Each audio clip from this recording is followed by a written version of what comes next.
Kamalapur railway station বাংলাদেশের রাজধানী ঢাকায় অবস্থিত দেশের সবচেয়ে বড় ও কেন্দ্রীয় রেল স্টেশন। এটি রাজধানীর প্রবেশদ্বার। ১৯৬৮ সালের ১ মে উদ্বোধন করা হয় এই স্থাপনাটি আজও আধুনিক স্থাপত্যের এক অনন্য নিদর্শন। স্টেশনটির নকশা করেছিলেন মার্কিন স্থপতি রবার্ট বাউগি। যদিও এটি পাকিস্তান আমলে তৈরি হয়, রেল লাইন তৈরি হয়েছিল ব্রিটিশ আমলে। ঢাকার পুরনো স্টেশন ছোট হয়ে যাওয়ার কারণে নতুন করে কমলাপুর গড়ে তোলা হয় এই বিশাল অবকাঠামো।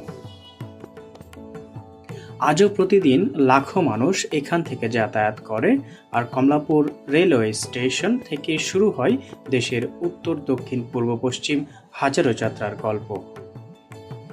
আরেকটি তথ্য জানিয়ে রাখি, বাংলাদেশের প্রথম রেলওয়ে স্টেশন হলো কুষ্টিয়ার জগতী রেলওয়ে স্টেশন।